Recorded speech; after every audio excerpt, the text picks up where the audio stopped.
Amin. Silakan duduk Bapak Ibu Saudara yang kasih. Shalom. Haleluya, haleluya. Nah hari ini saudara,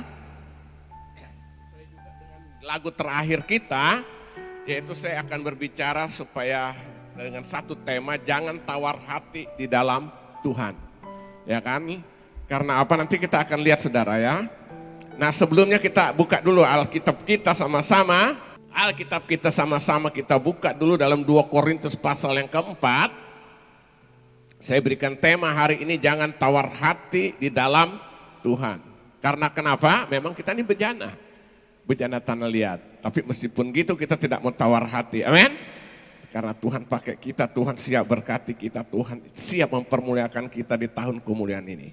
Sudah buka 2 Korintus pasal 4 ayat 1 sampai ayat 15. Saya bacakan saja secara cepat biar saudara dapat menikmati pembacaan firman Tuhan ini. Kalau saudara baca perikop itu, nah inilah kelebihan kalau kita pakai Alkitab gini. Judul perikopnya apa? Jelas nyata. Kalau pakai handphone suci yang isinya segala macam tidak suci itu kan. Ya kan, kita nggak bisa lihat secara utuh. Nah judul perikopnya harta rohani dalam bejana tanah liat. Dalam bejana tanah maksudnya bejana tanah liat ini. Perhatikan ayat pertama dari 2 Korintus 4. Oleh kemurahan Allah kami telah menerima pelayanan ini. Karena itu kami tidak tawar hati. Tetapi kami menolak segala perbuatan tersembunyi yang memalukan. Kami tidak berlaku licik dan tidak memalsukan firman Allah. Sebaliknya kami menyatakan kebenaran dan dengan demikian kami menyerahkan diri kami untuk dipertimbangkan oleh semua orang di hadapan Allah. Jika Injil yang kami beritakan masih tertutup juga, maka ia tertutup untuk mereka yang akan binasa. Ada enggak kayak begini? Banyak orang susah sekali menerima kebenaran firman dan Alkitab bilang kalau masih juga tertutup, ini tertutup bagi yang akan apa? Binasa. Ayat 4, yaitu orang-orang yang tidak percaya, yang pikirannya telah dibutakan oleh ilah zaman ini, sehingga mereka tidak melihat cahaya Injil tentang kemuliaan Kristus yang adalah gambar Allah. Ayat 5, sebab bukan diri kami yang kami beritakan, tapi Yesus Kristus sebagai Tuhan, dan dari kami sebagai hambamu karena kehendak Yesus. Sebab Allah yang telah berfirman dari dalam gelap akan terbit terang. Ada satu judul buku. Siapa penulisnya? Nah itu, rupanya dia kutip dari ini juga mungkin ya kan? Ia juga yang membuat terangnya bercahaya di dalam hati kita supaya kita beroleh terang dari pengetahuan tentang kemuliaan Allah yang nampak pada wajah Kristus. Ayat ke-7, tetapi harta ini kami punyai dalam bejana tanah liat. Supaya nyata bahwa kekuatan yang melimpah-limpah itu berasal dari Allah bukan dari diri kami, kata Rasul Paulus. Dalam segala hal kami ditindas namun tidak terjepit, kami habis akal namun tidak putus asa, kami dianiaya namun tidak ditinggalkan sendiri, kami dihempaskan namun tidak binasa. Kami senantiasa membawa kematian Yesus di dalam tubuh kami supaya kehidupan Yesus juga menjadi nyata dalam tubuh kami. Sebab kami yang masih hidup ini terus menerus diserahkan kepada maut karena Yesus, supaya juga hidup Yesus menjadi nyata di dalam tubuh kami yang fana ini. Maka demikianlah maut giat di dalam diri kami dan hidup giat di dalam kamu. Namun karena kami memiliki roh iman yang sama, seperti ada tertulis, aku percaya sebab itu aku berkata-kata. Maka kami juga percaya dan sebab itu kami juga berkata-kata. Ayat 14, karena kami tahu bahwa yang telah membangkitkan Tuhan Yesus akan membangkitkan kami juga bersama-sama dengan Yesus. Dan ia akan menghadapkan kami bersama-sama dengan kamu kepada dirinya. Sebab semuanya ini itu terjadi karena kamu, supaya kasih karunia yang semakin besar berhubung dengan semakin banyaknya orang yang menjadi percaya, mereka menyebabkan semakin melimpahnya ucapan syukur bagi kemuliaan Allah. Nah saudara, hari ini saya akan berbicara satu tema, jangan tawar hati di dalam Tuhan. Amin. Ini penting saudara. Banyak orang-orang yang tadinya hidup dalam Tuhan hanya karena satu dan lain halnya akhirnya meninggalkan Tuhan. Ada orang-orang yang sudah melayani Tuhan hanya karena satu dan lain halnya akhirnya tinggalkan pelayanan. Saudara lihat, kenapa kalau saudara tanya? Mungkin penyebabnya sangat banyak, alasannya. Tapi satu hal yang saya mau katakan, karena tawar hati. Kalau soal tantangan tadi Alkitab bilang, kamu ditindas ayat 8 kan? Kami ditindas namun tidak apa? Terjepit. Berarti ada penindasan tidak? Ada ayat 8. Kami habis akal namun tidak putus asa. Kami dianiaya namun tidak ditinggalkan sendiri. Kami dihempaskan namun tidak. Ya, saudara lihat. Berarti masalah ada enggak? Tantangan ada enggak? Tapi kenapa kita bisa apa? Bisa menghadapi karena tawar hati. Jadi kalau soal masalah semua menghadapinya. Tapi saya mau katakan hari ini, jangan tawar hati. Nah, Rasul Paulus adalah menulis surat ini kepada jemaat di Korintus. Nah, di sini dia gambarkan saudara kepada jemaat itu bahwa kehidupan orang percaya, anak-anak Tuhan, dia katakan itu seperti bejana tanah liat. Saudara tahu bejana tanah liat?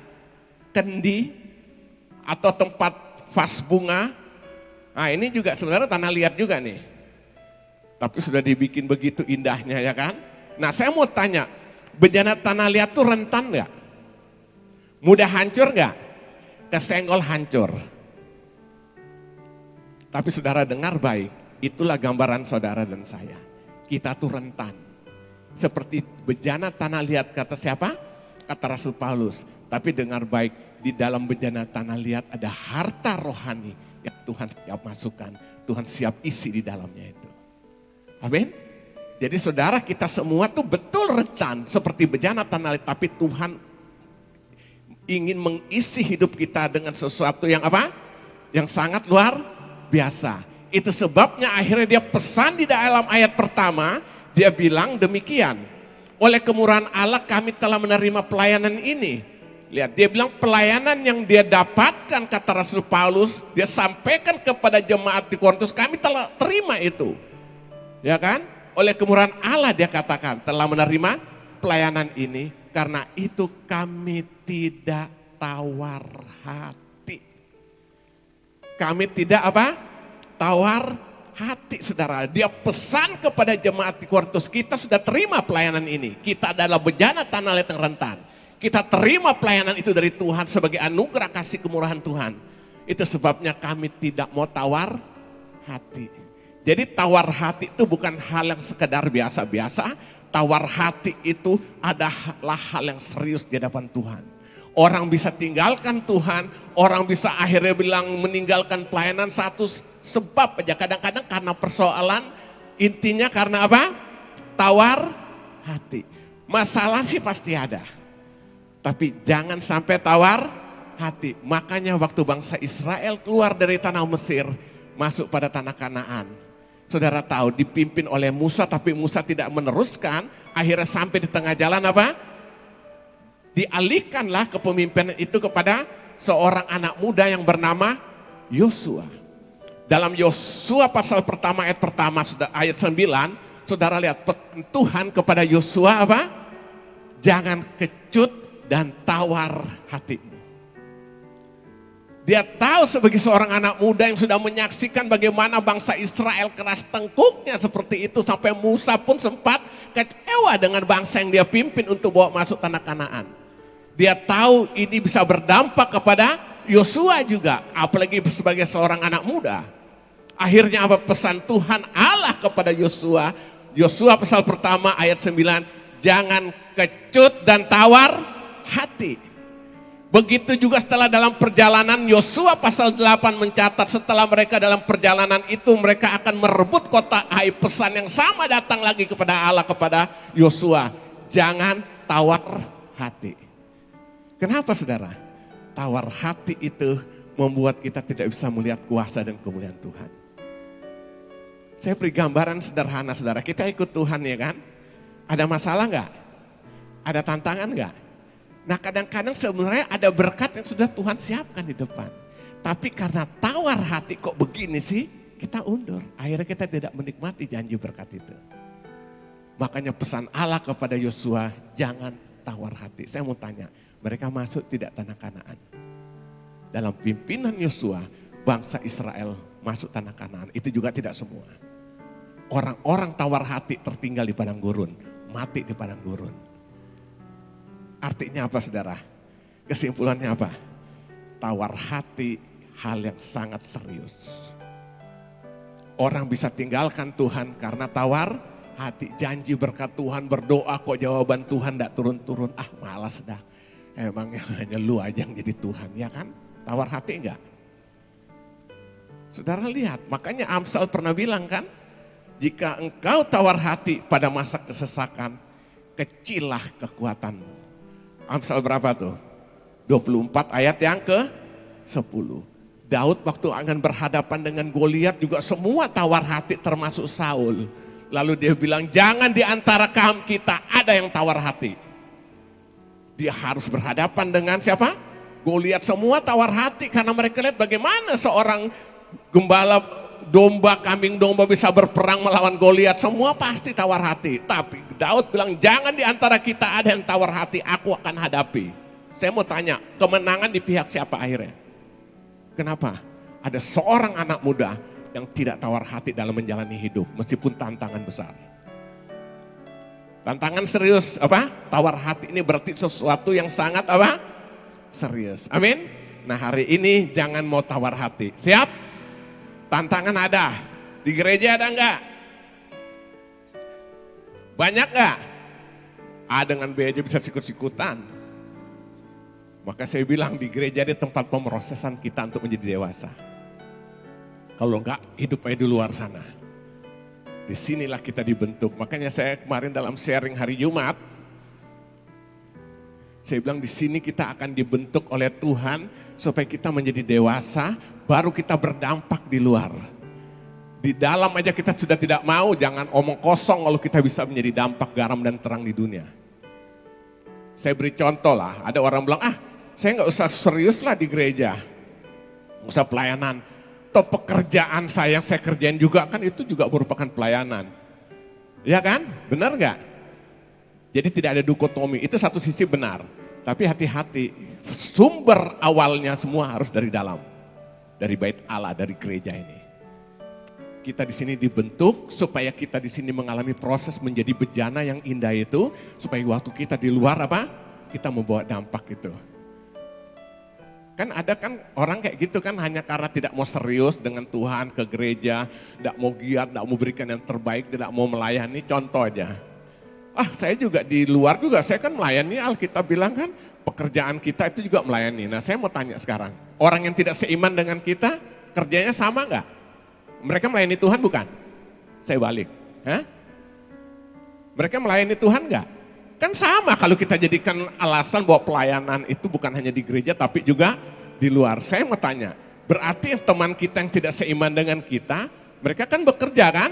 Mereka melayani Tuhan enggak?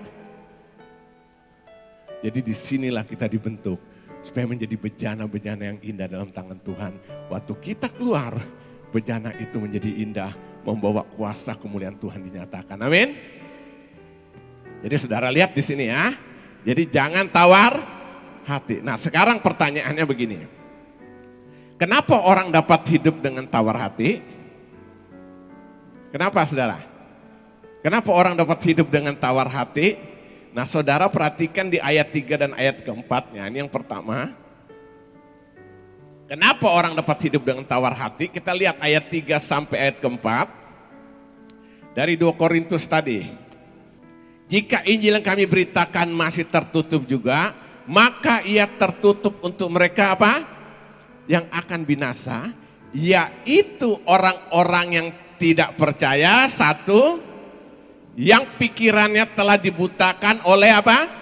Ilah-ilah zaman ini sehingga mereka tidak melihat cahaya Injil tentang kemuliaan Kristus yang adalah gambar Allah.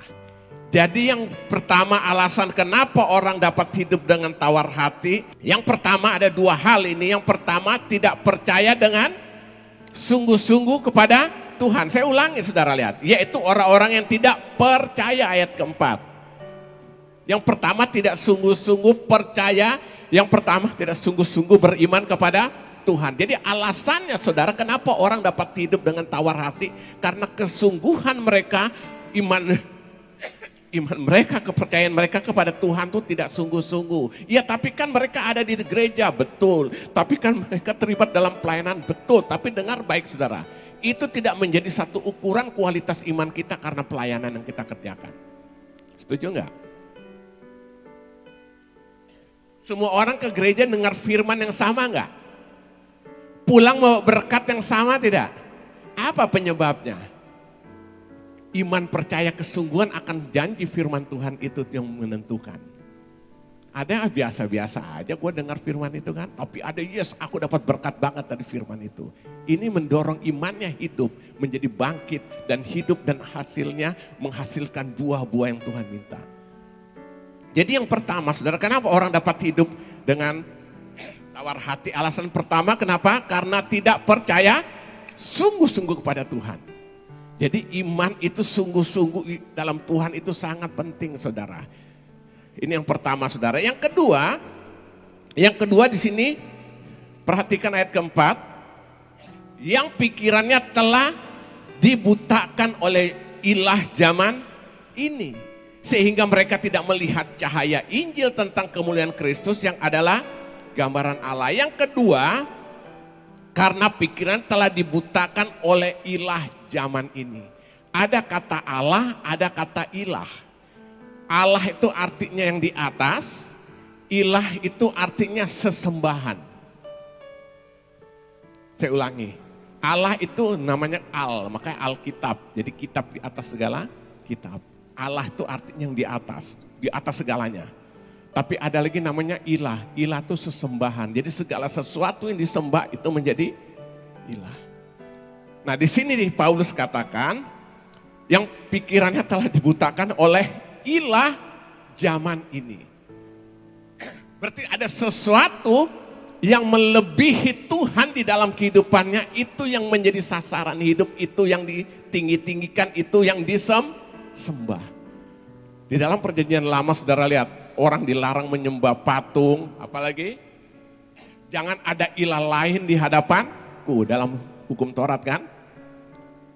Zaman itu mungkin bisa berupa patung, bisa berupakan segala sesuatu yang disembah. Nah sekarang saya mau tanya, ilah zaman ini apa kira-kira? Gadget, apalagi? Uang, apalagi? Jabatan, apalagi? Kekayaan, apalagi? Hobi. Kok kalau itu sudah mengikat menjadi segala sesuatu yang terpenting dalam hidup, hati-hati, itu sudah menjadi ilah. Segala sesuatu yang melebihi Tuhan di dalam kehidupan kita, itu sudah menjadi ilah. Pekerjaan bisa enggak? Kalau itu menjadi tujuan hanya itu saja, melebihi daripada segalanya. Itu sudah menjadi ilah. Jadi saudara hati-hati dengan penyembahan kepada perkara-perkara di luar Kristus, itu tidak selalu patung, semua orang juga udah tahu ya kan. Benda-benda yang dianggap keramat, itu semua udah tahu saudara. Tapi kita hati-hati saudara, segala sesuatu yang melebihi Tuhan dalam kehidupan kita, itu sudah menjadi ilah. Makanya Paulus dengan jelas ya kan, yang pikirannya telah dibutakan oleh ilah zaman ini. Nah saudara lihat, jadi kenapa orang dapat hidup dengan tawar hati? Karena hidupnya yang pertama tidak percaya sungguh-sungguh, yang kedua pikiran telah dibutakan oleh ilah zaman ini. Kita hanya pikir bagaimana aku hidup, aku tambah kaya hari ini kaya, besok tambah kaya, terus kita kejar. Begitu dalam satu saat itu tidak tercapai, tawar hati. Kita tidak mendapatkan sesuatu, tawar hati. Nah coba saudara buka di dalam Lukas pasal 18. Ini contoh yang Tuhan Yesus berikan luar biasa ini. Buka Lukas pasal 18. Ayat 18 sampai 25. Ada seorang pemimpin bertanya kepada Yesus. Katanya, guru yang baik, apa yang harus aku perbuat untuk memperoleh hidup yang kekal? Ayat 19. Jawab Yesus, mengapa kau katakan aku baik? Tak seorang pun yang baik selain daripada apa? Allah saja. Engkau tahu, tentu mengetahui segala perintah Allah, jangan berzina, jangan membunuh, jangan mencuri, jangan mengucapkan saksi dusta, hormati Allah ayahmu dan ibumu, ayat 21. Kata orang itu, semua itu telah kuturuti sejak masa mudaku. Terus mendengar itu Yesus berkata kepadanya, masih tinggal satu hal lagi yang harus kau lakukan. Jualah segala yang kau miliki dan bagi-bagikanlah itu kepada orang miskin, maka engkau akan beroleh harta di sorga, kemudian datanglah kemari dan ikutlah aku. Terus ketika orang itu mendengar perkataan itu, ia menjadi amat sedih sebab ia sangat kaya. Terus lalu Yesus memandang dia dan berkata, alangkah sukarnya orang yang beruang, bukan beruang binatang ya, beruang. Soalnya kata-katanya nyambung kan, harusnya uang ini kan masuk ke dalam kerajaan Allah, sebab lebih mudah seekor unta masuk melalui lubang jarum daripada seorang kaya masuk ke dalam kerajaan Allah. Pertanyaannya, kenapa Yesus bilang orang ini susah masuk surga? Dia sudah lakukan, bukan penjina, dia katakan semua, dia sudah semua lakukan. Lalu Yesus bilang sekarang tinggal satu, jual hartamu, bagi-bagikan, lalu ikut aku. Lalu dia dengan sedih, pertanyaannya kenapa? Apa Yesus larang dia menjadi orang kaya? Hah? Tidak, saudara tahu sebabnya. Karena kekayaan itu sudah menjadi ilah di dalam kehidupannya. Menjadi segala-galanya. Nah di sini bukan berarti Yesus larang kita menjadi kaya. Tuhan dengar baik, Tuhan mau saudara saya kita ini diberkati, Tuhan berlimpah-limpah. Amin. Tuhan mau kita diberkati. Tapi Tuhan larang keras kalau itu menjadi utama tujuan hidup kita, menjadi ilah dalam kehidupannya. Makanya pada orang ini, orang kaya ini dia bilang apa? Jual semuanya, tinggal satu itu, baru engkau ikut aku. Dia dengan sedih pergi meninggalkan apa? Tuhan Yesus, sampai Tuhan harus bilang apa? Lebih mudah seekor onta masuk dalam lubang jarum daripada orang kaya masuk surga. Kenapa? Keterikatannya dengan kekayaan itu sudah menjadi ilah dalam kehidupannya. Nah orang bisa menjadi kecewa mengiring Tuhan. Mungkin karena dia pikir, kok aku belum diberkati Tuhan, kok aku hanya begini-begini saja. Sehingga itu menjadi tujuan apa? Hidupannya. Saudara hati-hati ya. Tuhan bukan larang kita menjadi kaya, Tuhan mau memberkati kita, kita benar-benar menjadi kaya. Tetapi hati dan pikiran harus jangan dibutakan oleh apa? Kekayaan itu. Siap? Siapa siap diberkati Tuhan? Amin? Tapi hati-hati, berkat itu kalau tidak kita kelola dengan benar itu menjadi ilah. Berkat itu bisa benar-benar kita jadi berkat lewat berkat yang Tuhan beri, tapi juga berkat itu bisa menjadi apa? Menjadi bencana di dalam kehidupan seseorang. Makanya Yesus bilang jual itu. Akhirnya dia berat enggak meninggalkannya?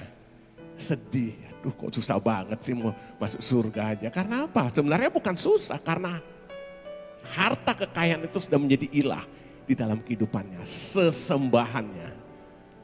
Ilah itu artinya apa? Sesembahan. Nah hari ini saudara, biar satu-satunya yang menjadi ilah dalam hidup kita yang kita sembah hanya Yesus Kristus Tuhan. Amin. Makanya Amsal bilang kan, Amsal 23 ayat 4-5, jangan bersusah payah untuk menjadi apa? Kaya. Tinggalkan niatmu itu, karena itu akan seperti dia bersayap lalu terbang. Dalam Timotius dikatakan apa? Akar segala kejahatan cinta akan uang. Uang itu jahat enggak? Yang jahat waktu kita cinta, karena waktu kita jatuh cinta, maka dia menjadi ilah dalam kehidupan kita. Amin. Makanya saudara, orang kalau menyadari dia semakin diberkati, dia semakin jadi berkat. Makanya kenapa saudara kita di gereja diajar membawa persepuluhan, kita diajar untuk membawa korban, persembahan, untuk apa? Supaya itu tidak mengikat. Dalam konteks perjanjian lama, ada 12 suku Israel itu. Salah satu suku yang tidak mendapat bagian itulah suku Lewi. Mereka hanya tugasnya hanya melayani di Bait Allah. 11 suku itu mendapat bagian harta kekayaan tanah warisan semua. Mereka bisa bercocok tanam, mereka bisa berladang. Ya kan? Nah Tuhan akhirnya memerintahkan supaya orang-orang ini membawa perpuluhan untuk apa? Menunjang kebutuhan hidup daripada apa? Orang-orang Lewi.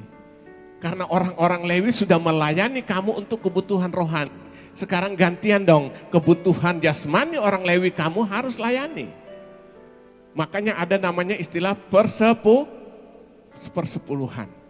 Itu tujuannya, supaya apa? Supaya ada tidak keterikatan kita terhadap hal-hal yang bersifat materi itu. Jadi ini saya bilang, makanya saya selalu bilang sebenarnya sepersepuluhan untuk kita nanti semakin dewasa, kita udah gak hitung-hitungan lagi dengan Tuhan. Itu hanya melatih kok supaya kita apa? Tidak menjadikan dia ilah. Sampai satu titik, aku diberkati hanya satu tujuan untuk menjadi berkat. Nah kalau kita sampai tingkat itu saudara lihat berkat Tuhan itu mengalir secara luar biasa. Tapi sudah tidak lagi mengikat hidupan kita. Karena kita tetap percaya sesembahan kita hanya satu. Yesus Kristus Tuhan. Nah saya percaya ini membuat kita tidak menjadi orang yang mudah tawar hati. Yang ketiga, kenapa orang dapat hidup dengan tawar hati? Yang ketiga karena tidak menyadari kerentanan diri. Dia tidak menyadari dia ini rentan. Coba perhatikan ayat 7 sampai ayat ke-9-nya. Kita kembali lagi ayat 7 sampai 9. Tetapi harta ini, harta kekayaan secara rohani itu maksudnya. Tetapi harta ini kami punyai dalam apa? Bejana tanah liat. Supaya nyata bahwa kekuatan yang melimpah-limpah itu berasal dari Allah bukan dari diri kami. Dalam segala hal kami ditindas namun tidak terjepit.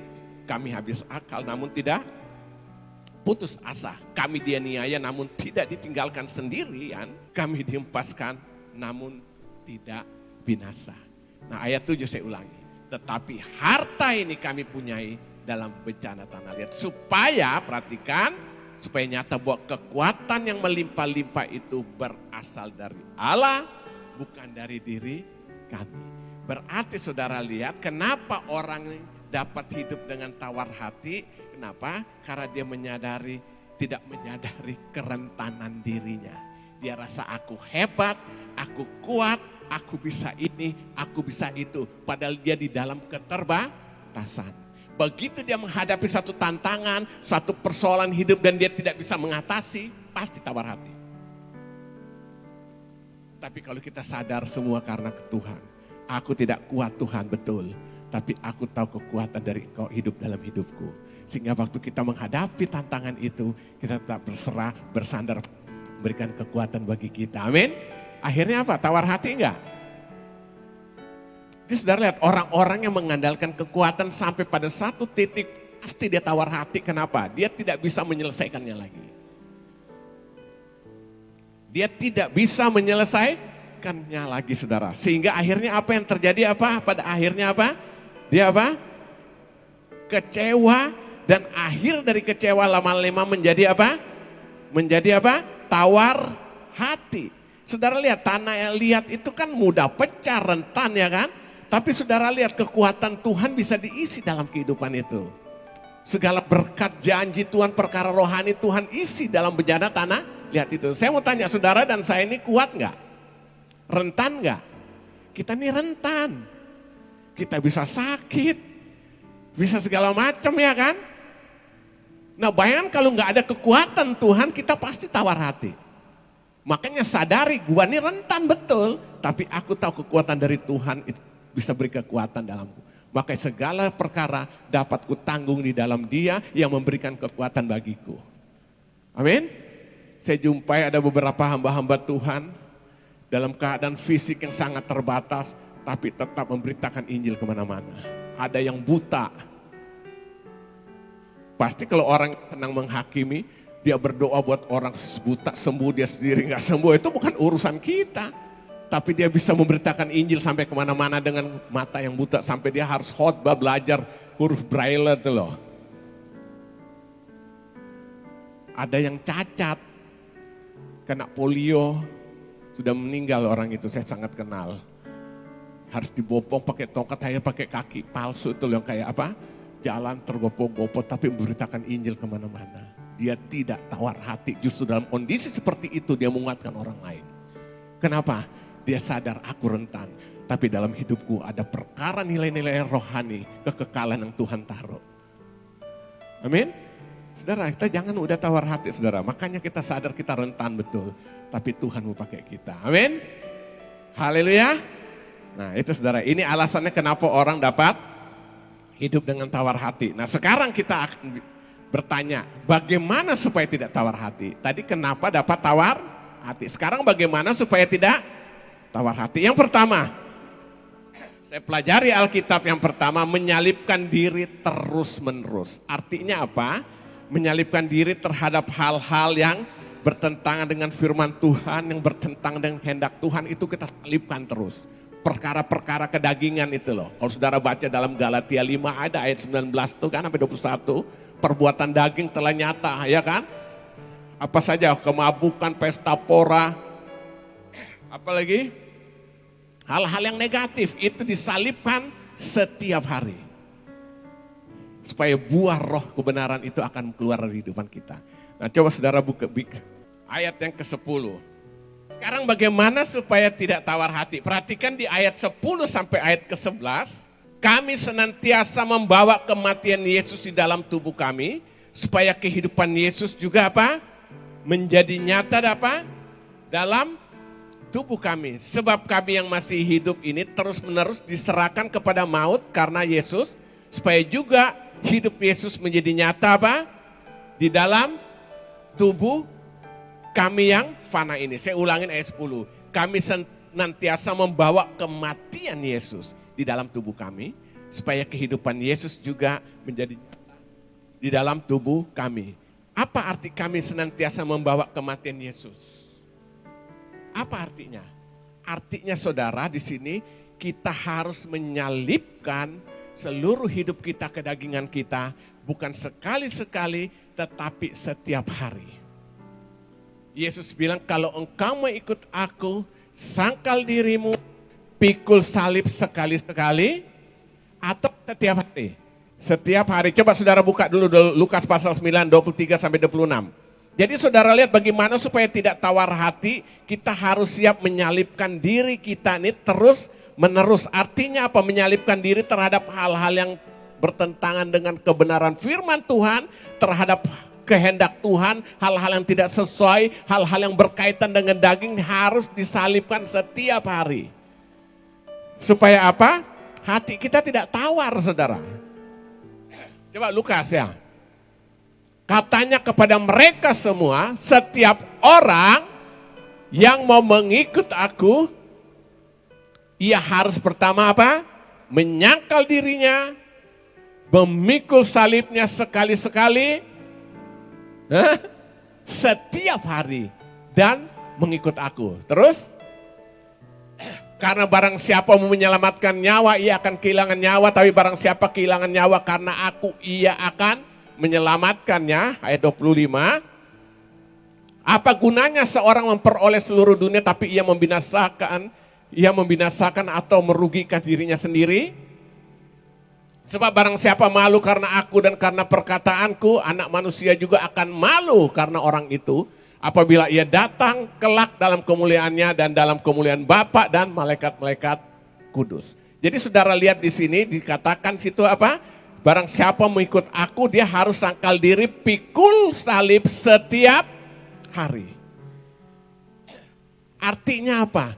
Penyangkalan diri itu harus dilakukan setiap hari, kita pikul salib. Terhadap hal-hal yang tidak sesuai dengan firman. Apa? Ya baca aja segala macam. Saya mau tanya, kebencian itu sesuai tidak? Hah? Salibkan. Setiap hari karena kita akan menghadapi seperti itu. Perzinahan itu sesuai dengan firman Tuhan tidak? Hah? Tidak, salibkan itu. Percederaan satu terhadap yang lain sesuai firman Tuhan enggak? Salibkan itu. Baca Galatia 5 ayat 19 sampai 21. Itu semua harus disalibkan setiap hari. Nah ini bagaimana cara supaya apa? Akhirnya hidup kita tuh tidak tawar hati. Karena kita akan menghasilkan apa yang Tuhan mau. Dan itu membuat roh kita terus menyala-nyala dalam Tuhan. Amin. Nah jadi saudara itu bagaimana supaya tidak tawar hati? Ya menyalibkan diri terus menerus. Makanya kenapa setiap bulan sekali kita melakukan perjamuan kudus ini. Itu untuk mengingatkan ada satu pribadi yang siap menyalibkan, siap disalibkan. Supaya kita yang harus mati tersalib menerima kehidupan dalam dia. Berarti sekarang aku pun harus menyalipkan kedagingan itu. Waktu kita hidup tidak sesuai dengan kehendak Tuhan, Alkitab katakan kita menyalipkan dia untuk kedua kali. Artinya kita lakukan hidup-hidup dengan cara kita, hidup dalam ketidakbenaran. Alkitab katakan kita menyalipkan Yesus untuk yang kedua kali. Makanya kita harus siap disalibkan setiap hari, sangkal diri untuk hal-hal yang tidak sesuai dengan kehendak Tuhan, yang tidak sesuai dengan firman Tuhan itu kita salibkan. Sehingga akhirnya kita Tuhan tidak tawar hati. Karena kita hanya lihat janji berkat Tuhan tergenapi dalam kehidupan kita. Amin. Salah satu penghambat berkat waktu kita masih hidup dalam dosa. Baca Yesaya 59 itu.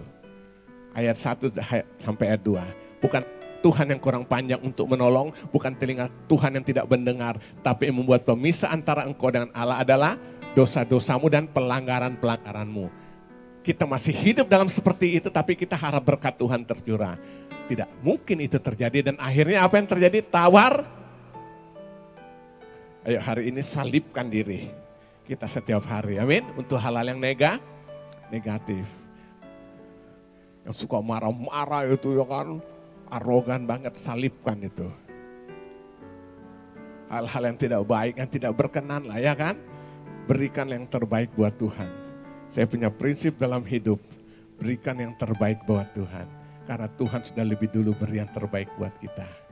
Yohanes 3 ayat 16, itu pasti hafal semua. Hafal gak? Ngerti gak artinya? Karena begitu besar kasih Allah akan isi dunia ini sehingga diberikan anaknya yang tunggal. Supaya setiap orang percaya kepadanya tidak binasa melainkan beroleh hidup yang kekal. Perhatikan, karena begitu besar kasih Allah akan dunia. Artinya dunia ini kita semua sehingga diberikan anaknya yang tunggal. Berarti di dalam kasih, di dalam cinta ada korban gak? Jadi cinta tanpa pengorbanan omong. Nah jujur saya mau katakan, seringkali kita nyanyi enggak, Tuhan aku mengasihi engkau. Pertanyaannya, saudara pernah siap enggak berkorban untuk Tuhan? Jawab sendiri. Kan kita seringkali bilang, aku mencintaimu Tuhan, aku mengasihi. Ada korban enggak berani? Contoh korban waktu, korban tenaga. Apa yang bisa kita korbankan? Tunjukkan dong bahwa kita mengasihi Tuhan dengan korban itu. Amin. Orang pacaran, buset deh. Pacaran saudara lihat hujan-hujan dia terobos. Kok tahu ya, gue kan alami dulu. Saya dulu waktu baru pulang setelah habis pelayanan Salatiga kan ke Jakarta kembali. Ibu gembala juga sini, akhirnya sambil kerja melanjutkan ambil S2-nya, notarisnya di Di UI. Saudara bayangkan, saya pulang kuliah, betul saya melanjutkan kuliah lagi kan, di Petamburan. Sudah pulang sampai, masih sempat-sempatnya naik bis jemput. Waktu dia kuliah di UI, jadi kadang-kadang di Salemba atau di Rawamangun, kadang-kadang mereka di IKIP, pakai gedung IKIP tuh loh. Pulang sebentar, saya jemput lagi balik, tidur sebentar, jemput dia di UI sana yang di Salemba atau ini naik bus. Sampai sekarang pun masih ingat naik busnya itu. 916 kalau salah tuh ada bus dulu depan Kuitang itu. Itu langsung Kalideres. Atau yang kedua, saya naik sampai terminal Senen, naik Kopami M12 gitu loh. Itu Kalideres. Sekarang saya pikir-pikir gila banget gue ya. Dari Priuk harus ke sana dan Mogot sana saudara ya kan.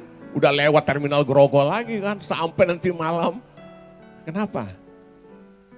Cinta ada pengorbanan. Ya kan. Terus sekarang kalau mikir-mikir, gue bisa sampai begitu kan. Sekarang kita mikir mau keluarnya kadang-kadang apa udah panas kan. Saudara lihat. Nah kita bilang kita cinta Tuhan, betul gak? Ya kan, Tuhan I love you ya kan. Falling in love with Jesus, ya kan? Kita bilang kita mencintai dia. Pertanyaannya ada korban enggak? Berani berkorban enggak? Jujur, kadang-kadang soal waktu aja kita enggak berani. Apa buktinya? Kan peribahasa kata-kata indah, lautan kan ku seberangi, gunung kan ku daki, ya kan orang jatuh cinta kan begitu kan? Sampai-sampai titik-titik kucing terasa apa? Ya kan? Dia lihat tali sepatu dia merasa supermu itu saking jatuh cinta ya kan? Nah pertanyaan saya kita sama Tuhan berani gak gitu? Saya juga belajar. Makanya kami ini ingin belajar beri yang terbaik. Makanya kalau saudara-saudara pengurus pelayan kadang-kadang, Pak Gem ini kita mau beli ini, begini harganya berapa? Ya udah beli. Karena saya dengan keterbatasan saya ingin berikan yang terbaik bagi Tuhan. Karena saya mengasihi dia. Amin. Ayo saudara, bagaimana supaya kita tidak tawar hati? Sangkal diri setiap hari untuk hal-hal yang tidak berkenan itu. Supaya hidup kita akhirnya kita mengalami kuasa kemuliaan Tuhan dalam kehidupan kita. Amin. Yang kedua, bagaimana supaya tidak tawar hati? Memiliki pengharapan kepada hal-hal yang akan datang. Yaitu hal-hal kekekalan. Artinya fokuskan hidup kita hanya kepada hal-hal yang kekekalan itu. Lihat ayat 14 dan ayat 18. Karena kami tahu bahwa ia yang telah membangkitkan Tuhan Yesus akan membangkitkan kami juga bersama-sama dengan Yesus. Dan ia akan menghadapkan kami bersama-sama dengan kamu kepada dirinya. Perhatikan ayat 18. Sebab kami tidak memperhatikan yang kelihatan, melainkan yang tak kelihatan. Karena yang kelihatan adalah sementara, sedangkan yang tak kelihatan adalah kekalan. Jadi bagaimana saudara supaya kita tidak tawar hati? Fokuskan perkara hidup kita kepada kekal, perkara-perkara yang kekal, perkara-perkara yang akan datang. Ini kita harus fokuskan kepada perkara-perkara ini. Makanya Paulus bilang kepada jemaat di Kolose, kalau saudara baca Kolose 1, maksud saya Kolose pasal 3 ayat 1 sampai ke 2, dia katakan carilah dan pikirkanlah perkara-perkara di atas. Kolose pasal 3 ayat 1 sampai 2. Carilah dan pikirkanlah perkara-perkara.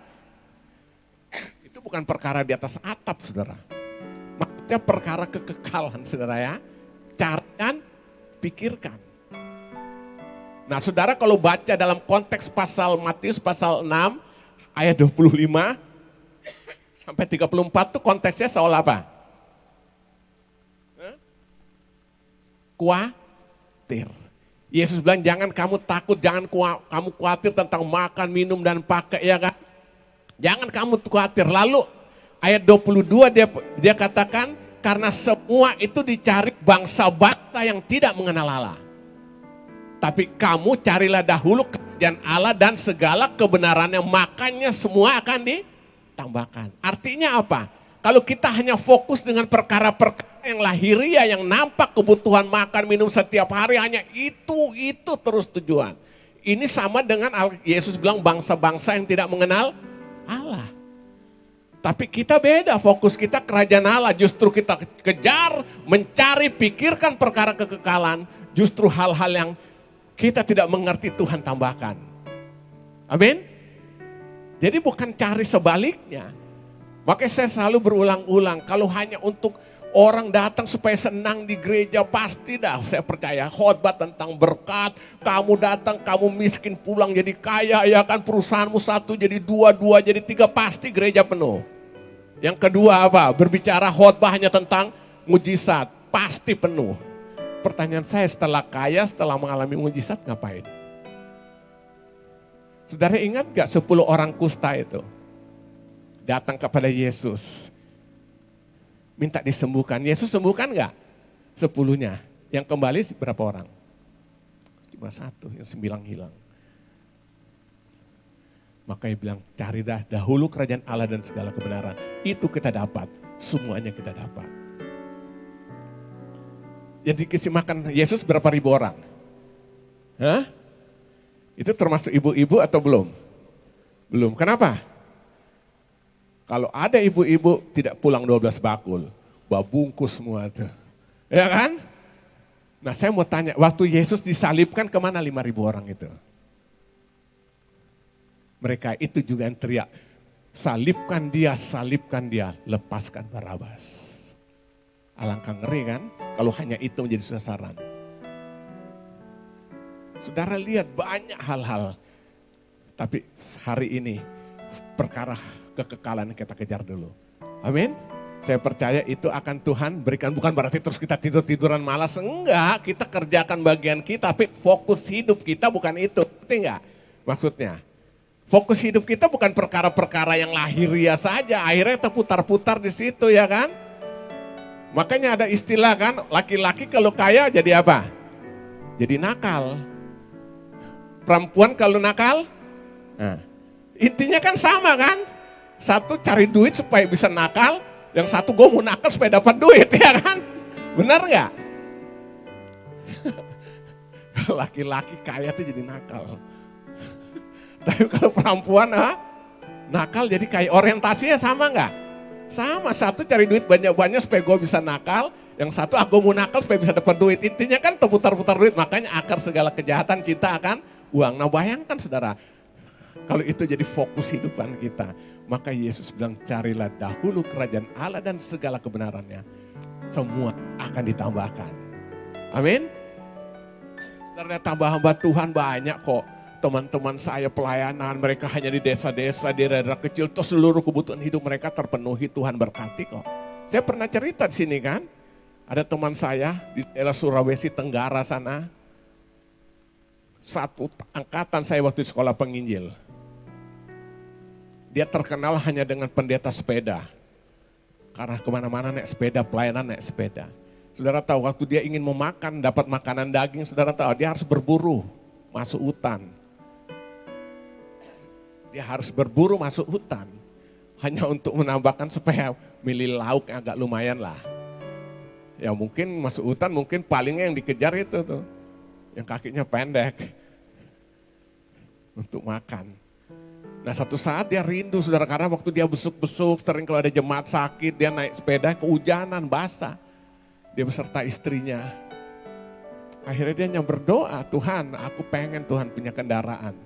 Supaya aku bisa melayani waktu hujan tidak kehujanan, panas tidak kepanasan. Malaikat bilang kan, ya naik motor juga kalau hujan kan tidak kepanasan. Kalau panas kan tidak kehujanan. Benar gak? Naik motor kalau panas tidak, kalau hujan tidak. Bercanda. Akhirnya dia berdoa. Secara logika dia tidak mungkin bisa dapat kendaraan. Siapa mau kasih jemaatnya sederhana? Udah satu saat dia diundang, saya pernah cerita nggak salah di sini. Diundang di Jakarta ini, dia pas lagi datang di Jakarta ditawarkan oleh seorang teman pendeta juga, lu mau nggak khotbah? Ada satu persekutuan doa di daerah selatan sana. Ya mau, datanglah dia. Udah dia datang tepat pada hari H, dia harus berkhotbah, dia datang agak lebih cepat dulu. Akhirnya selesai ibadah selesai udah dia mau pulang. Tiba-tiba tuan rumah ini stop bilang, Pak pendeta jangan pulang dulu, saya mau bicara. Akhirnya apa? Bicaralah. Akhirnya tuan rumah itu bilang, saya sudah sekian lama saya berdoa. Saya ingin memberikan sebuah mobil saya untuk seorang pendeta hamba Tuhan. Tapi saya tidak tahu yang mana. Saya berdoa sama Tuhan, Tuhan beri tanda itu pendeta pertama kali yang datang nanti dalam persekutuan doa, itu dia orangnya. Kalau dia datang pertama kali masuk rumah ini. Rupanya hari itu yang datang pertama kali masuk rumah itu adalah pendeta itu. Akhirnya diberikanlah sebuah mobil, waktu itu kalau nggak salah mobil Kijang. Saya mau tanya, kelop nggak? Satu berdoa lagi minta, satu dikerahkan untuk memberi. Kelop nggak? Itu cara kerja Tuhan. Dia tidak fokus tentang itu, aku hanya fokus pada kerajaan Allah. Dapat nggak? Nah, orang-orang seperti ini tidak mudah tawar hati. Bayangkan tantangan sampai harus berburu saudara. Hanya untuk dapat supaya lauk enak gitu, dapat daging, bisa makan daging gitu. Kita kan berpikir dua kali kalau untuk berburu kan. Kebetulan saya karena senang hobi nembak gitu aja. Ya kan? Tapi maksud saya ingin ingatkan sini saudara lihat, carilah perkara-perkara di atas. Fokuskan itu saudara, supaya kita tidak mudah tawar hati gitu loh. Karena kita terlalu fokus dengan perkara hari ini lahiriah di dunia ini, akhirnya begitu itu tidak tercapai kita tawar hati gitu loh. Buat apa sih sekarang aku ikut Tuhan hanya begini-begini, benar gak? Saudara bayangkan murid-murid Yesus semua itu, mereka punya banyak alasan untuk itu. Kalau hanya untuk fokus pada perkara-perkara itu. Termasuk Petrus. Dia sudah tinggalkan pekerjaannya sebagai nelayan. Tapi luar biasa begitu Yesus bilang, ayo ikut aku, dia tinggalkan semuanya. Mengikut Yesus. Amin. Dengar baik, waktu dia tinggalkan itu bukan lagi dalam keadaan tidak punya ikan loh. Lagi diberkati oleh Tuhan. Ingat dalam peristiwa Lukas pasal 5 tuh. Waktu Yesus pinjam perahunya mengajar. Kan dia baru pulang dengan teman-teman menangkap ikan tidak dapat apa-apa kan. Selesai mengajar, Yesus bilang sekarang Simon tolakkan perahu agak ke depan, agak ke tengah, tebarkan jala. Begitu mereka tebarkan jala dapat ikan enggak? Alkitab bilang sangat banyak sampai jala mulai koyak. Dia harus bagikan kepada teman-teman yang lain di perahu. Kalau enggak mereka tenggelam dengan berkat itu. Gitu mereka sudah sampai ke pantai, mereka kumpulkan ikan-ikan yang banyak itu. Tiba-tiba Yesus bilang ikut gua yuk. Petrus meninggalkan ikut Yesus. Kenapa? Dia pikir mendingan ikut sumbernya. Gua dapat segala. Sementara kalau gua kejar yang kelihatan ini habis selesai. Tapi kalau aku ikut pada sumber itu semuanya aku dapatkan. Amin. Inilah berbicara perkara-perkara yang kekal. Nah saya percaya kalau fokus hidup kita perkara yang kekal. Kita pasti tidak mudah tawar hati. Nah hari ini saudara. Ayo kita semua fokuskan pada hal-hal yang kekal. Supaya tidak mudah tawar hati. Amin. Saya percaya sehingga akhirnya kita sadar. Aku ini betul bencana tanah liat. Tapi di dalam hidupku perkara-perkara nilai-nilai kehidupan yang luar biasa Tuhan taruh dalam kehidupan kita. Amin. Sehingga hidup kita berdampak. Supaya tahun 2022 ini tahun kemuliaan Allah kita nikmati dalam kehidupan kita. Amin. Siapa berani jamin 2023 ke depan sana bisa lebih baik? Siapa yang berani jamin?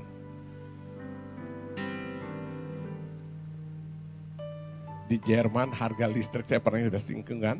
Sekarang udah bayar 5 kali lipat bayar listrik.